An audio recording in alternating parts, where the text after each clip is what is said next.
What is it that separates the good from the great?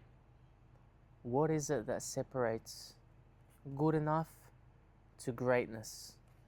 Now, I believe there's three things that separate someone becoming good and someone achieving true greatness.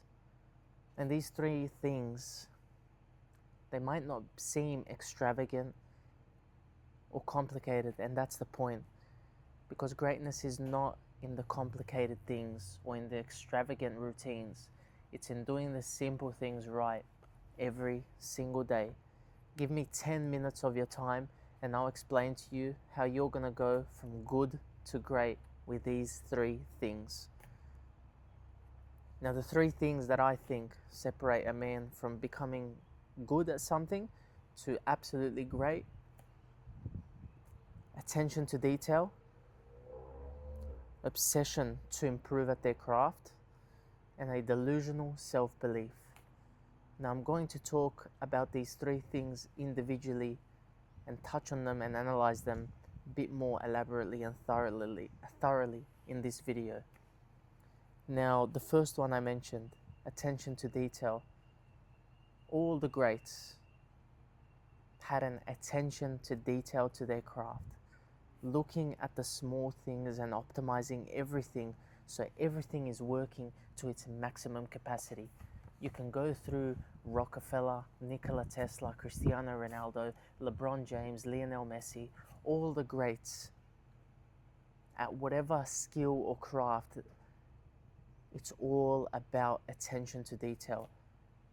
It doesn't matter how different the crafts may be, from painting to football, from inventing to entrepreneurship. I feel as though the greats share these three qualities, and this one in particular, attention to detail.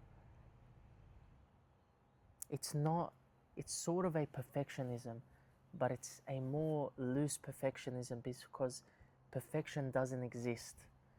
But in striving for excellence at their craft, they achieve more than most people will. Kobe said it best, and Kobe Bryant was a master at being attentive to the small details. I was chasing perfection even though I knew I would never get there. But for the sheer fact that I was willing to chase it, I got further than anyone ever could. Now, Kobe was famous for dedicating his whole life and his whole career to being the best basketball player that he could be, not going out, not drinking, not partying. When all his other teammates were, he would be at the gym grinding, getting better. Now, attention to detail involves looking at the smallest things that are going to improve you by 1 or 2%, and that is what gives you the biggest return on your investment at the great level, at the top level. If you're an athlete, your sleep, your diet, the extras like sauna, stretching, mobility, all those things that are going to give you that advantage over your opponents. That's what takes a good player to a great player, because the little 1 and 2% is what separates good from great. Or Pablo Picasso organizing his whole schedule so that he's able to paint and spend as much hours on his craft as possible. Attention to the smallest details of his brush strokes, of making sure that every single brush stroke was as perfect as it could be. Or Rockefeller organizing his businesses for maximum output in every single department. This is the one thing that I've noticed among greats. They have so much attention to detail. They are constantly fine-tuning their craft. They are constantly aiming for perfection, even though it doesn't exist.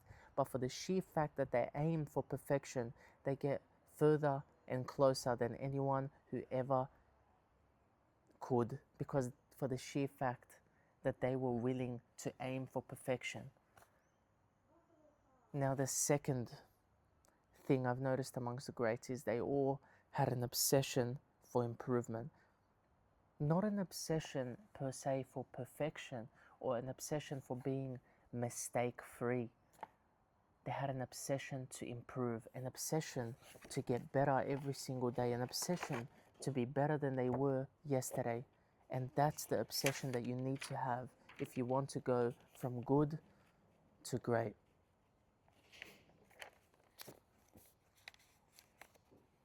An obsession for their craft. It's all they thought about. It's all they did all the time. It's all their thoughts were about. All they did was think about how they were going to get better at their craft. Partying didn't matter. Going out with their friends didn't matter. None of those things mattered but improvement to them. All that was on their mind is, how am I going to be better today than I was yesterday? And the people who are just good don't have that level of obsession for improvement.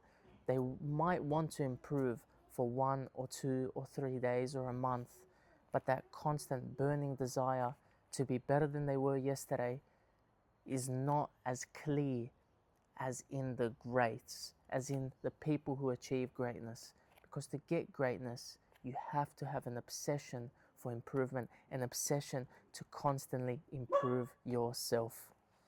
Now, number 3, and I think this is the most common one among all athletes, entrepreneurs, inventors, scientists, they had a delusional self-belief. I think the hardest thing about achieving a goal or achieving something in your life is seeing that vision, but the physical world giving you no proof, because delays are normal. Delays are part of the process. Setbacks, obstacles are part of the process. But the hardest part, and this is what separates the greats, the hardest part about it is sticking to your self-belief through those hard times, through the times where you may be getting absolutely no results, where the world is not giving you any evidence that this is going to work. But you have such a strong self-belief, you almost delude yourself into the fact that you know this is going to succeed and that your success is inevitable because of the amount of work you put in and because of the self-belief that you have in it. And that, in turn, creates your reality, shapes your reality. Belief is the most powerful emotion that you have at your disposal. Whatever you believe in, it's going to come true. But the problem is, people are believing in the wrong things. People are believing in not being good enough, in success not being possible for them. People believe that they are just meant for average. People let society dictate what they are capable of. The greats, no. They have that belief and they don't let go of it. They believe in their vision until it becomes inevitable, until reality has no choice but to bend to their every single will. And cultivating that self-belief is hard, but you only cultivate it through the tough times.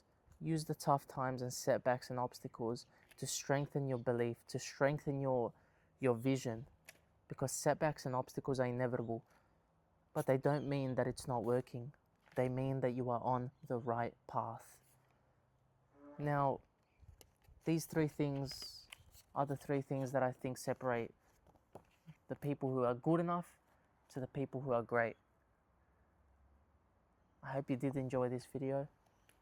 I hope this video has brought you value. Until next time, always remember, you were born to be great.